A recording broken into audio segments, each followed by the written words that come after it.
Merci de nous recevoir chez vous. Mesdames et messieurs, bienvenue dans une page d'histoire consacrée aux premières femmes soldats qui ont intégré l'armée de la République démocratique du Congo, jadis un domaine réservé aux masculins. Grâce à leur détermination et leur courage, elles sont devenues aujourd'hui des générales ou générales à la retraite. Chacune d'entre elles a une histoire à relater. Suivons.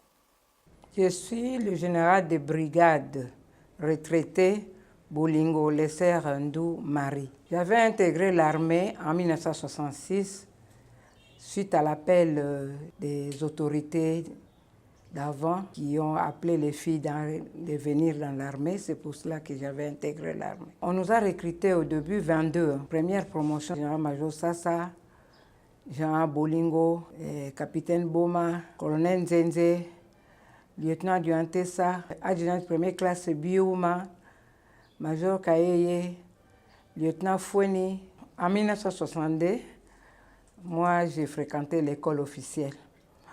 Il y a un officier qui était venu recruter les gens pour aller à l'école des cadets. J'avais demandé à ce colonel-là, il était lieutenant, si je pouvais aussi aller dans l'armée. Il m'a dit non, les filles ne peuvent pas aller dans l'armée. Et voilà, en 1966, quand on a eu l'appel, je suis allée. Et puis on a commencé les entraînements pour parachuter. On a fait l'entraînement au sol, c'est-à-dire que l'entraînement s'est fait au sol comme vous allez faire dans l'avion. La position que vous allez prendre quand vous allez descendre avec le parachute, on vous montre ça, rouler à gauche, rouler à droite. Après, quand on a terminé, on a parachuté. Je me nomme Sassa Micheline, général-major et secrétaire général honoraire des anciens combattants. C'était en 1966 et nous avons appris par la radio, les journaux, on était en train de recruter des filles pour devenir des parachutistes. Au centre d'instruction des parachutistes, en Djili. Actuellement, c'est le camp CETA. Nous avons couru là-bas au camp CETA. Moi-même, je suis fille de militaire. Je suis née dans un camp militaire, au camp Roi Léopold II, actuellement le camp Kokolo. Et car mon père fut militaire de la force publique. Et la vie que j'avais connue dans le camp militaire à cette époque-là m'a poussé, moi aussi, de faire ce métier-là. Un jour, d'être comme les militaires que je voyais à cette époque-là. D'abord, quand on est arrivé au camp CIP, centre d'instruction des parachutistes à cette époque-là, on a passé des tests médicaux. D'abord, il y avait 2 tests là, pesaient au moins 50 kilos de poids et ne pas avoir les pieds plats. Là, vous restez et vous continuez les autres examens médicaux. On nous a lancés au terrain d'entraînement pendant 3 semaines. Et tout ce qui devait se passer pendant qu'on sera dans l'avion, on le faisait d'abord à terre. Il y avait des différents passages d'exercices à faire. Et seulement à la fin, on nous dirigeait vers l'aéroport militaire pour commencer les sauts. Les premières femmes militaires de notre armée étaient des femmes parachutistes. Je m'appelle Bomwenda Mangoy Frédéric, général de brigade. Nous avons intégré l'armée depuis les années 66. On était encore jeunes. On cherchait les filles pour entrer dans l'armée, dans la police. Il y avait un appel, on recrutait. Et puis on venait même dans les écoles. On cherchait les filles intelligentes qui voulaient vraiment faire ce métier-là. Ce qui m'a poussé, je voulais vraiment essayer. Et puis à cette époque-là, on parlait déjà de médecins féminins. Et quand j'étais encore jeune, j'avais mon oncle qui était maître. Je partais chez lui chaque fois en congé. Et quand je le voyais avec les élèves, et puis mon ambition était de devenir un jour maîtresse. Et puis après, quand on a commencé à recruter le filles dans l'armée, dans la police, mon père m'a demandé si je pouvais. Moi, j'ai dit oui, je peux essayer. À cette époque-là, c'était à l'Équateur. On était encore tout jeunes là, et à l'école, dans les humanités, vers la fin. Je me suis inscrit et puis nous étions à 12. On a demandé à ce qu'on puisse venir à Kinshasa pour la formation. C'est alors que nous sommes venus pour la formation, à Matete. Toujours en 1966, hein. Pour la police, nous sommes de la 2e promotion. Il y en avait déjà qui étaient à cette époque, qui donnaient des cours à l'école maternelle au camp de Fungoula là-bas. Mais nous sommes venus la 2e promotion pour vraiment le métier de la police. Quand on a terminé, nous avons fait 9 mois. Et après les 9 mois, nous sommes devenus agents de police de première classe. Nous sommes partis, on nous a donné le brevet après les 9 mois et on était obligés de rentrer dans nos provinces respectives. On recrutait chaque promotion 22 filles. Chaque promotion 22 filles. Jusqu'à arriver peut-être à la 5e promotion, le président décidera qu'on aille faire le cours d'officier en Israël. Et on a fait les examens. Celles qui avaient réussi, les 22 parmi nous, on est partis en Israël.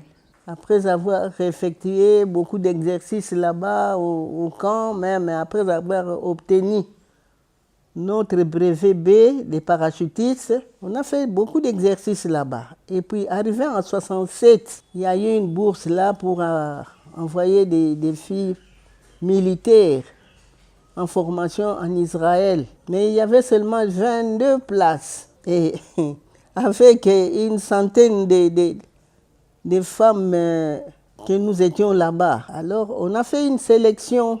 Et puis, on a fait des tests. Par là, on avait retenu les 22 filles. Ainsi, nous étions partis. Au départ, ici, on nous a séparés. Vous suivrez les cours de sous-officiers. Et les autres, vous suivrez les cours d'officiers. Arrivés en Israël, là-bas, on nous a dit non. Ils nous ont toutes remis ensemble. Dit, tout le monde fera d'abord les stages de sous-officiers. Et eux, par là, à la fin, eux-mêmes choisiront qui pourra devenir officier. C'est ce qui a été fait. Nous, on s'était demandé pourquoi on nous remet encore ensemble. On nous a expliqué là-bas, on nous a dit à la fin que tout militaire ne peut pas devenir officier. Un officier, c'est un monsieur. Hein. Moi, je dirais que c'est une grande dame. On est d'abord restés comme des aspirants hein, avec nos grades là. Moi, j'étais aspirante officier, les autres là, aspirantes aussi sous-officier, donc adjudant. On a attendu de 67 jusqu'en 68 que la hiérarchie décidera quand même de nous donner nos grades. Parce qu'ils ont dit, ces filles méritent parce qu'elles ont été en formation et elles ont rempli les conditions. En 68 là, et au camp Kokolo, il y a eu une grande parade. Et comme vous voyez sur cette photo-là, c'est ce jour-là que le général Boboso, alors commandant en chef des forces armées, c'est lui qui était en train de me mettre mon palme de sous-lieutenant. Et les autres aussi, on a fait la même chose pour mes collègues officiers et sous-officiers. En ce moment-là, on était des stagiaires, on était en Israël, c'est un pays étranger. Le président avait demandé qu'on aille au front, puisque la guerre de 6 jours nous a trouvés là-bas, que nous allions au front en 1967. Mais on lui a demandé de payer l'assurance.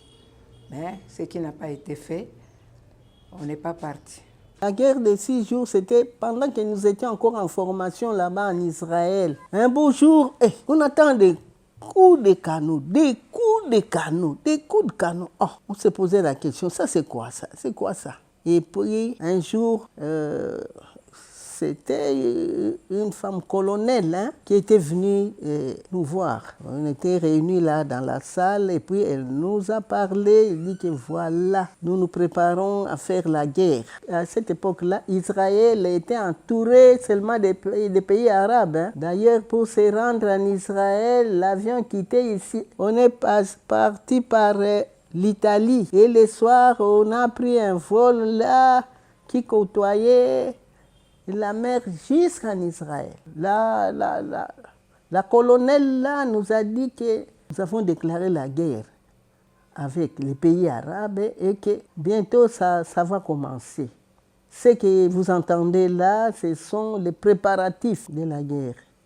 Et que nous sommes sûrs que nous allons réussir. Parce que si nous ne réussissons pas, vous voyez, ces gens-là vont nous pousser vers la mer. Et c'est ça que nous refusons. Nous devons réussir. Et voilà, elle nous a encouragés. On était restés là-bas pendant la guerre. Mais ici au pays, là, les parents, tout ça, ils ont envahi l'ambassade d'Israël. Nos enfants sont là-bas, tout ça, et il y a la guerre. Ils ont dit, elles sont en sécurité. Il n'y a pas de danger pour elles. On nous a fait enregistrer des fois des salutations à nos familles ici, et c'était passé à la radio ici. Parce qu'ici, à cette époque-là, il n'y avait pas encore de télé. Nous avons vu la télévision là-bas en Israël. Nous ne sommes pas partis au front, se battre, non. Nous, on continuait nos cours, parce qu'on était dans une caserne là. On continuait le cours, quand vous entendez la sonnerie là, et qu'il y avait peut-être un accrochage de 2 avions dans le secteur que vous êtes. Allez, il fallait sortir vite partout là où vous allez vous mettre dans les trous qu'on a creusés, derrière nos maisons et partout. Après le passage de ces avions-là, avec le signal, on pouvait rentrer. À cette époque-là, nous, on dormait même avec nos bottines à pied, parce que si la sonnerie sonne, l'alerte et que c'est pendant la nuit, vous n'allez pas commencer encore à porter les bottines ou quoi. Directement, vous descendez du lit, vous sortez, vous allez vous mettre dans les trous, derrière les maisons. Et c'était ainsi. Et ça n'a pas duré beaucoup, 6 jours seulement. La guerre était finie et Israël avait remporté. L'histoire de la femme militaire a évolué au fil du temps. D'abord parachutistes. Ensuite, elles ont réussi à s'imposer dans l'armée en occupant les mêmes fonctions que leurs homologues masculins. C'était un peu difficile de nous accepter dans l'armée. C'était difficile et surtout que nous étions partis faire les cours des officiers et des sous-officiers. C'était pas facile. Les défis qu'on a relevés, mais c'est leur montrer que nous sommes des militaires comme eux.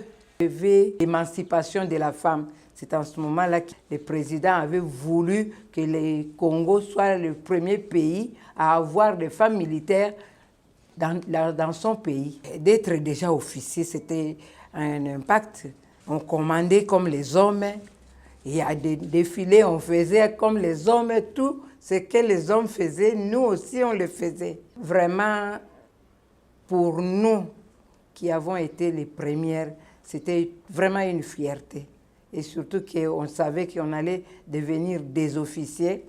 C'était vraiment une grande fierté. Au début, là, il n'y avait pas tellement d'obstacles. Après, oui, les hommes ne nous acceptaient pas d'être égaux à eux. L'égalité n'était pas encore là. Pas de parité, il n'y en avait pas. Il y avait des hommes qui ont encouragé, il y avait des hommes aussi qui nous décourageaient. Il y a quand même eu des hommes, parce que ce sont eux que nous avons trouvés. Ils avaient plus d'expérience que nous. Ainsi, si vous aviez des questions à poser, un renseignement, tout ça, ils nous donnaient des renseignements, ils nous guidaient. Il y avait d'autres qui étaient bons, gentils, ils ne s'occupaient pas. Mais il y a d'autres papas là, l'autorité avait déjà mis en garde ceux qui n'allaient pas respecter ces jeunes officiers. Parfois, vous occupez telle fonction et c'est un homme qui voulait avoir ces fonctions-là. Il ne va pas vraiment vous apprécier, vous... Au début, c'était un problème. Les femmes, les hommes, on se moquait de nous. Moi, je fais la section de recrues à Matete. Mon oncle habitait Yolo. Moi-même aussi, j'habitais Yolo. Et quand j'ai rentré de la formation, derrière moi, les gens me suivaient. Police, police. amoneka mosaka osaka yango. Et puis il y avait ma petite soeur, l'enfant de mon oncle, qui venait toujours m'attendre à l'arrêt de bus. Et on rentrait ensemble. Elle me montrait, la fille ici aussi, vous avez insulté. La fille ici aussi. Donc c'était comme mon éclaireur. Mais moi je me disais, bon, je vais dire, mais non, ils sont en train de venir. Hein? Il y avait des obstacles, on se moquait de nous. Là je vous dis, peut-être les autres, hein, mais moi, à Yolo, là, on se moquait de moi. Yolo Sud, hein, près de Maître Taureau, là. Je dirais que l'impact était positif. Parce que pourquoi il se disait, mais il y a des médecins à l'hôpital. Il y a des enseignants. Il y a dans des domaines. Et puis ça coïncidait surtout avec l'époque de la période de l'émancipation de la femme. Et là, on nous a encouragés. Il y a des gens qui étaient gentils, oui, dans l'armée. Décourager, c'était un peu trop dire. Mais si, par exemple, pendant les exercices, peut-être on vous demande de courir, vous ne parvenez pas. Mais on peut rire, dire que tellement ok. Mais dire que qu'est-ce qu'ils sont venus faire. Il y a de ceux qui le disaient. Mais il y a de ceux qui nous encourageaient aussi à qu'elles viennent, oui, on va travailler ensemble. Et ils ont trouvé aussi que, voilà, il y avait quand même des femmes qui pouvaient aussi faire quelque chose. Partout, c'est la formation. Si vous faites bien votre formation, il n'y a pas d'obstacle. Moi, je le dirais. Si vous vous comportez bien, vos camarades, hommes vous considèrent aussi. Oui, on va vous considérer. Ah, vous voulez faire ça, ouais, Freddy, viens, on part. Ah, c'est ça. Après ça, on a été affecté à faire différents cours et à aller travailler. J'étais la première à être envoyée à l'état-major général. À notre retour d'Israël et après à la nomination de nos grades, on nous a mélangés aussi. Et il y a eu d'autres filles maintenant. Hein. Celles qui n'étaient pas parties en Israël, elles n'ont pas quitté. Elles étaient toujours des militaires. On a été mélangés. Elles aussi, elles ont eu des affectations. Les centralistes et tout ça, on nous a proposé, à part moi qui souhaitais faire l'administration, il y a eu d'autres pour l'administration, il y a eu d'autres pour devenir des infirmières. Et tout ça, l'armée s'en est occupée. En 1980, et on est devenus des capitaines. Pour avancer, devenir major, il fallait suivre les cours de technicien d'état-major au Centre supérieur militaire. Mais à cette époque-là, on refusait que les femmes aillent au Centre supérieur pour suivre cette formation. Quoi, dit, oh non, ça c'est pas fait pour les femmes. Mais nous sommes des militaires complets. Qu'est-ce qui nous empêchera? C'est ainsi que nous avons passé au moins 8 ans au grade de capitaine afin d'attendre. Et puis, on n'attendait pas, on n'a pas croisé les bras. On voyait les autorités, tout ça, on insistait. Ils ont vu, même le président de la République était informé par nos écrits. Un beau jour, on nous autorisera à accéder au cours de technicien d'état-major à l'école de commandement et d'état-major. Donc, nous étions à 3, moi, le général Bolingo et la défunte colonel Mbiti qui nous a quittés. Quand nous sommes entrés dans l'armée, on est d'abord recrue. Après recrue, on devient soldat de 2e classe. Et nous avons eu notre grade de 1er classe le 1er avril 1967. Après l'Israël, on nous a donné le grade de caporal. C'est en ce moment-là, j'étais caporal, commandant des femmes militaires, commandant de la compagnie féminine, comme on disait. Et puis après, comme on attendait les grades des officiers, en 1968, on nous a nommés sous-lieutenants et ceux des sous-officiers, on les a nommés adjudants. C'était les premières femmes officiers dans notre pays et sous-officiers. C'était pas facile. Les hommes n'avaient pas accepté. Et surtout qu'on était jeunes. En 1972, nous sommes devenus des premiers lieutenants et d'autres, les adjudants de première classe. Il y avait eu un petit temps mort en 77. On nous a nommés capitaine. Et pour devenir major, il faut aller à l'école des techniciens d'état-major au Centre supérieur militaire. On a passé les examens. On était au nombre de 6. Bon, il y a 2 qui n'ont pas satisfait. On est resté 4. À 4 là, il y a une qui nous avait laissé dans la première phase compte tenu de la santé. Et nous avons terminé à 3. Dès que nous avons terminé, on nous a donné le grade de major. Le général Sassa, alors major. Le colonel Mbiti, alors major, paix à son âme.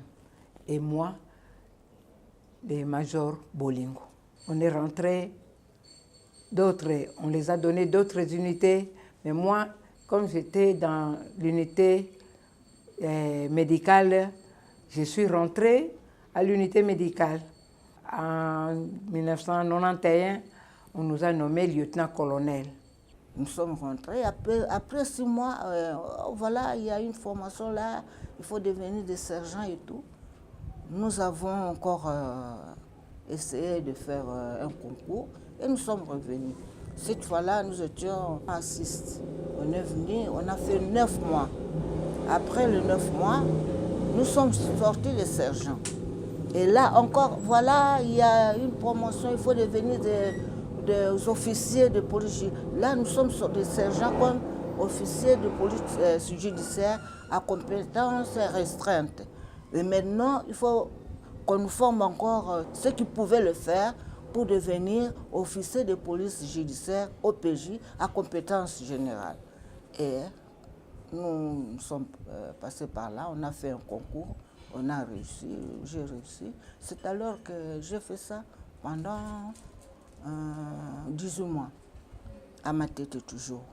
J'ai terminé, je suis devenue adjudant. Après, commissaire de police adjoint, on nous a affectés. J'étais d'abord affectée, vous voyez, là, au commissariat central, là où maman est mon Soudmika. J'ai travaillé là-bas et j'étais fière, hein, commandant au PJ. Et à cette époque-là, on nous obligeait, en tant qu'OPJ, et un OPJ est censé avoir établi 30 PV à raison de 2 ou bien 1 PV par jour. On les faisait. Après là, j'ai terminé. Je suis allée, on m'a envoyé au commissariat de Kinshasa comme commandant second. Des commissariats adjudant, hein, équivaut à l'adjudant pour que vous puissiez bien comprendre. Après là, on m'a envoyé à Barumbu. Là, j'étais titulaire, commandant. La commune de Barumbu, j'ai dirigé. C'était vers les années 68-69. Et là, je travaillais. Après, on m'a envoyé au camp Lufungula. Au camp Lufungula, là, comme chef bureau S2 de la ville de Kinshasa. Le camp Lufungula, les gens qu'on arrête aujourd'hui, j'ai travaillé là-bas. J'étais adjudant. La BCRS, à cette époque-là, régnait. Il faut travailler. Si vous êtes là-bas, vous allez voir une voiture, avoir tout. Alors, je suis allé voir notre chef de la police, le général Singa. Je lui ai dit, sa femme, elle avait une femme belge, là, je crois. Je suis allé le voir. Je dis, de dire à son mari que je veux qu'il m'affecte. Parce que le général Singa habitait quelque part ici, hein, vers le palais de Marbre, là. C'était facile d'aller le voir. C'était notre passage obligé. Alors, il m'a dit, vous voulez voir le général, pourquoi? Non, je vais aller travailler à la BCRS. Sa femme qui me dit, non, il va accepter, comme vous êtes intelligent. On avait fait un travail là avec sa femme, et elle avait apprécié le travail. Et puis elle dit, non, non, il faut aller. Et puis comme il y avait mes copines, mes amis, avec qui on a étudié ensemble, qui étaient là-bas, et il avait une villa. Alors, je suis allée voir les gens. Moi, je suis venue, je vais aller travailler à la BCRS. Pourquoi? Vous voulez aller à la BCRS pour aller voler? Vous voulez avoir des voitures comme les autres? Est-ce que vous connaissez comment est-ce qu'ils arrivent à trouver ça? Si vous m'aviez demandé d'aller étudier au centre supérieur militaire, là, c'est facile. Mais pour aller à la BCRS, là, niet, va chez toi.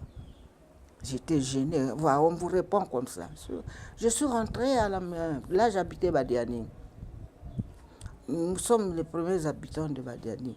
Je suis allée à la maison et puis je me suis dit, ah.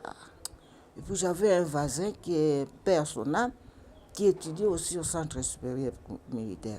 Très intelligent. Il habitait Villa 06, moi Villa 07. Je suis venue le demander. Ah, j'ai demandé au général d'aller à la BCRS, mais maintenant il y a un concours, il a refusé. Il me dit qu'il faut que j'aille au centre supérieur militaire. Comment ça se passe là-bas? Il me dit non, Freddy, je te vois vraiment très intelligente. Si tu partais là-bas, tu vas réussir. Il y a des gens là-bas, tu vas réussir. On ne va pas te sticker parce que chaque fois après, on sticker, hein, vous savez sticker. Ça veut dire vous faites un examen et après, si vous échouez, et puis on vous fait partir. Vous allez réussir, on va vous encadrer. Alors maintenant, il y a un concours, on va faire le concours, on va voir. On essaie toujours. Après 2 ou 3 mois, on a programmé le concours. C'était pour toute l'étendue de la République. Et on était nombreux là. Moi, j'étais seule. Sur l'effectif de 280, je crois, hein, on a retenu 70 personnes. 70 candidats. Moi aussi, j'étais retenue, j'étais 44e sur la liste. J'ai commencé ma formation. Et quand j'ai commencé la formation, là, je fais 24 mois. Et puis là, mes collègues m'appelaient Miss. Ils m'appelaient Miss parce que si on passait l'examen de Miss, ce n'est que moi qui allais réussir. Parce que moi, j'ai remplissé les conditions pour devenir Miss. Et moi, j'étais seule. Il y avait qu'une femme, et ce n'est qu'elle qui pouvait être Miss, pas les autres. De 70, nous sommes restés 44. Et là, il y avait les Belges, les formateurs. Et chaque fois, on me disait, si je demande quelque chose, on me dit, ici, l'académie n'est pas pour les femmes. Si vous saviez ça, il ne fallait pas venir. Vous êtes obligé de vous adapter. Nous sommes allés faire un stage à Kitona. Et j'étais partie avec mes collègues. Là, nous étions 37. Nous sommes restés 37. Alors, on est allé avec mes collègues. Vous connaissez l'arme MAG. C'est une arme-là qui pèse 3 kilos et quelques. Et quand on partait, le bivouac, ça veut dire transporter cette arme-là. Et notre chef de promotion avait pitié de moi. Et s'il venait en aide, je me demandais, le monsieur, il s'appelait M. Van Netbroek, le capitaine. C'est un blanc, un belge. Non, pas question. L'académie n'est pas pour les femmes. Elle doit porter son arme. Des fois, je ne pleurais pas. J'avais envie de pleurer, mais ça me gênait un peu, hein, pleurer. Je faisais vraiment un effort pour ne pas trop exagérer, mais c'était dur. J'ai travaillé aussi à la brigade spéciale de la protection de l'enfance. Hein. Maintenant, il y a trop de vagabondage. À cette époque-là, les enfants moins de 18 ans n'étaient pas sur la rue.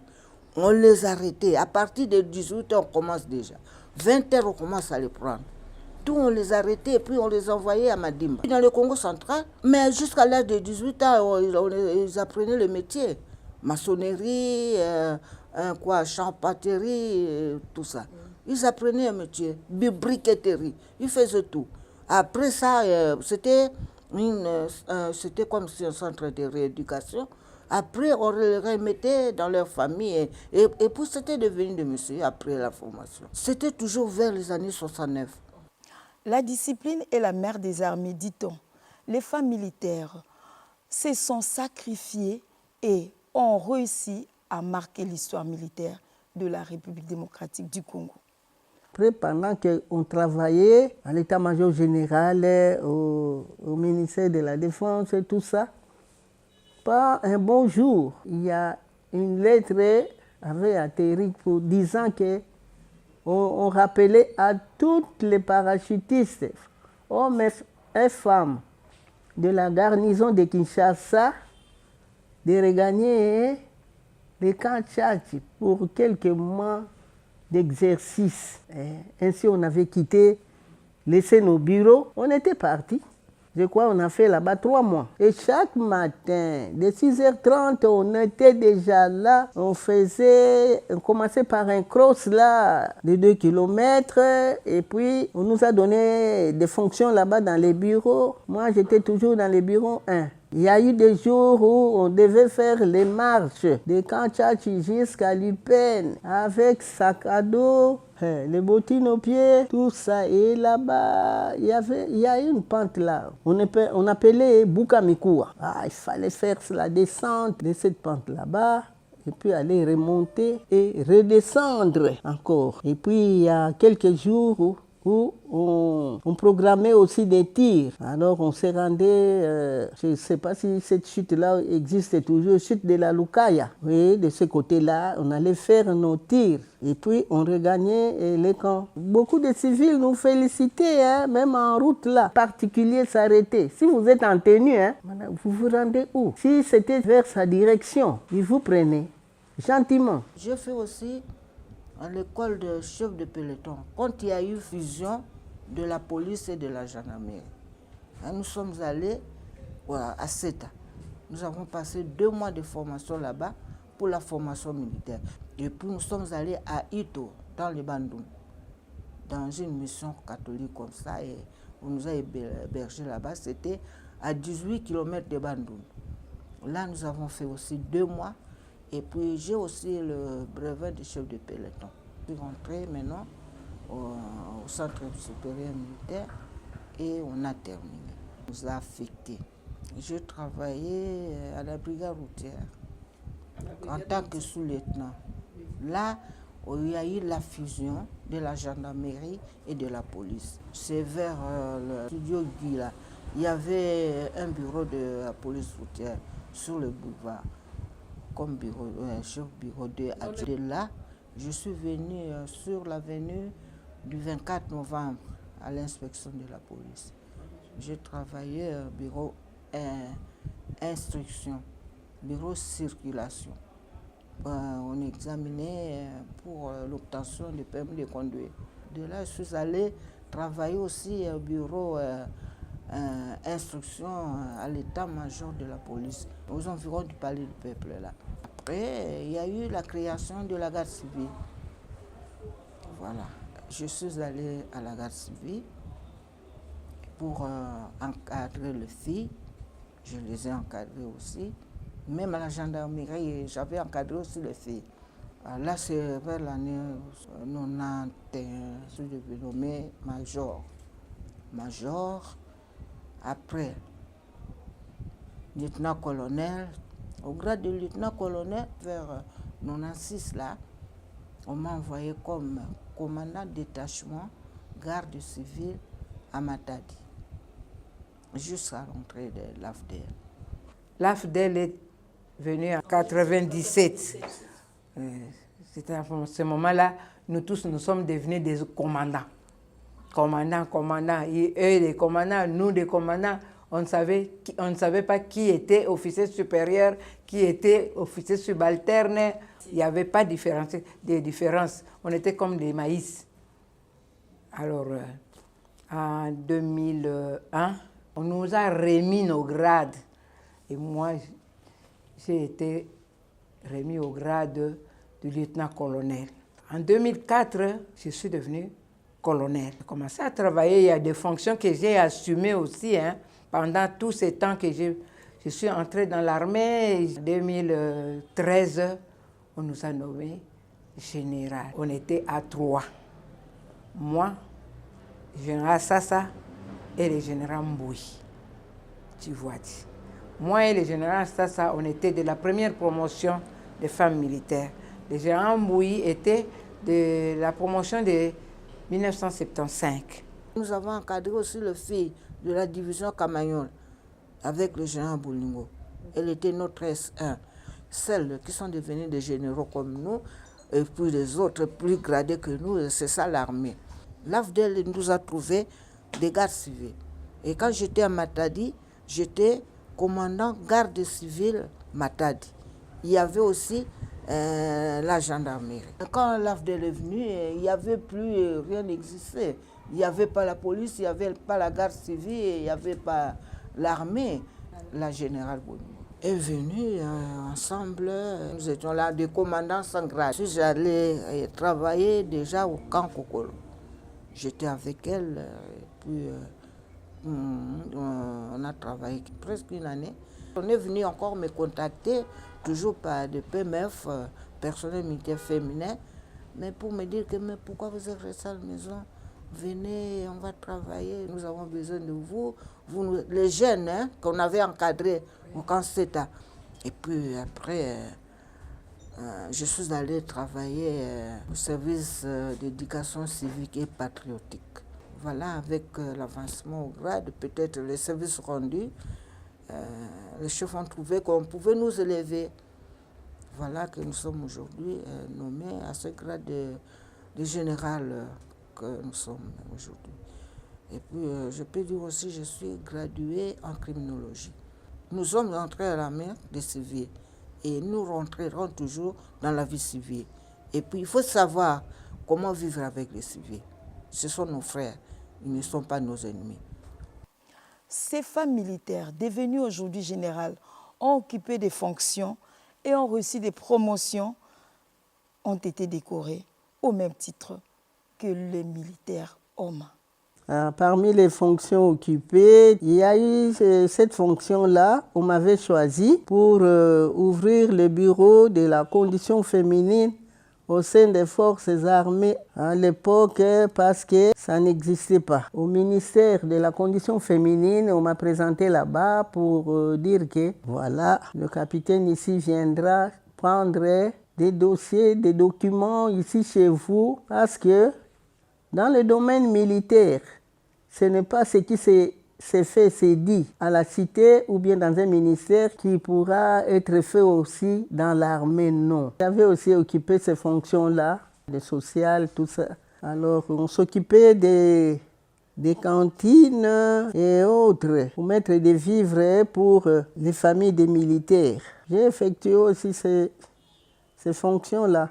On m'avait nommé commandant de l'école d'administration et de l'informatique. C'était d'abord à Kinshasa, au centre supérieur militaire. Entre-temps, à Kananga, on commençait déjà à réfectionner des anciens bâtiments. À l'époque, c'était une école qui formait les comptables dactylo, tout ça, militaires. Alors, ceux qui avaient réfectionné les bâtiments, on a tout mis en place. C'est ainsi que après quelques mois au centre supérieur ici militaire à Kinshasa, l'école a été acheminée à Kananga. Je suis resté à Kananga pendant 3 ans comme commandant de l'école d'administration et de l'informatique militaire. Quand j'ai reçu le grade de général, j'ai vu que j'allais quitter parce que le commandant de l'école devait être seulement colonel. Mais j'ai attendu ici à Kinshasa et puis un jour, l'ordre était venu regagner l'école. En tant que général. Ok, j'ai regagné Kananga, j'ai regagné mon école. À la promotion là qui allait commencer, je leur ai dit que bon, je commence avec vous, mais je ne pense pas que je finirai avec vous. Car mon grade ici ne le permettra pas. J'étais resté jusqu'à la fin de cette promotion-là. Et c'est à la fin que la hiérarchie m'a rappelé ici à Kinshasa en me confiant les fonctions de secrétaire général aux anciens combattants. C'est au niveau du ministère de la Défense. Et après, on commençait à nommer les généraux, il y en a maintenant beaucoup. On a eu des médailles, des anciennetés, des mérites. Ça, c'est pour 10 ans de service rendu. Ici, 15 ans. Et l'autre, c'est 30 ans. Cordon héros Lumumba Kabila. Ici, c'est l'insigne de parachutage. On appelle ça Wings. Et ici, le foudre du technicien d'état-major. Maintenant, c'est plus technicien d'état-major, c'est diplômé d'état-major. Nous sommes des techniciens d'état-major. C'est le grade du général de brigade 1 étoile. Aujourd'hui, les femmes font carrière dans l'armée, brisant ainsi tous les stéréotypes et surmontant divers obstacles. Leur contribution renforce l'armée congolaise de plus en plus inclusive. Aux jeunes filles et femmes d'aujourd'hui, je leur demande de venir, de regagner l'armée. Tout ce que d'autres filles ou femmes font à la cité, non, ce n'est pas vraiment intéressant. Je vous conseille de venir rejoindre l'armée. L'armée n'est pas faite seulement pour les hommes. Nous, les femmes, aujourd'hui, nous devons aussi montrer aux hommes que nous sommes capables de faire ce qu'ils font. Il y a beaucoup de formations dans l'armée. Venez-y et vous allez vous-même voir et vivre ça. Au lieu de passer votre temps là, faire seulement les maléwa. Il y a de la place pour tout le monde. Vous serez vraiment intéressé et vous allez aussi aimer si vous y entrez comme moi j'ai aimé ce métier. La première dame m'a élevé en me donnant un diplôme d'honneur parce que dans le secteur militaire, quand elle s'était renseignée, et c'est mon nom qu'on lui a donné, arrivé au grade de lieutenant-colonel, elle était seule et puis j'ai occupé de bonnes fonctions. 6 mois, je suis arrivée jusqu'au grade de général. Est-ce qu'il y a un décalage? Il n'y a pas de décalage. Donc la route est ouverte pour tout le monde. Qui vont nous remplacer? Ce sont ces filles-là qui viennent dans l'armée. Je les encourage de venir dans l'armée. Les parents, d'autres parents disent que l'armée, c'est la mort. Est-ce que tous ces gens qui meurent ici au Congo meurent dans l'armée? Non. Meurent en tant que militaire. La mort est partout. J'encourage les filles, les petites filles, qu'elles viennent. S'ils ont besoin de conseils, je suis là, à leur disposition. Il y a des gens qui croient qu'aller dans l'armée, vous êtes devenu Bastia Bakonsi. Batuya Bakonsi. Non, on est dans l'armée. Moi, je suis général. Je suis général comme un général homme. On se marie. Nous les encourageons à venir. Il ne faut pas que l'armée, les femmes n'existent plus. Nous partons, nous sortons, que les autres puissent venir nous remplacer. Nous les avons laissés, on a laissé dans l'armée. Nous avons laissé les généraux. Par exemple, le général Chech, le général Marie-Josée Mbouyi, le général Générose Kabouang. Ce sont des responsables. C'était des jeunes filles que nous avons formées, grandies dans l'armée, que les filles ne se découragent pas. Il faut se retrouver parce que, ne fût-ce que les 3 noms que je viens de citer là, se retrouvent déjà, ce sont des grands responsables dans l'armée. Si vous méritez dans l'armée, si vous êtes intelligente dans l'armée, vous avez vos droits comme tout autre militaire, comme les hommes. La présence des femmes militaires dans l'armée a eu un impact positif qui n'est plus à démontrer. Elles se retrouvent sur les champs de bataille aux côtés de leurs homologues masculins. Intéressant, n'est-ce pas? Leur courage, leur détermination continuent d'inspirer.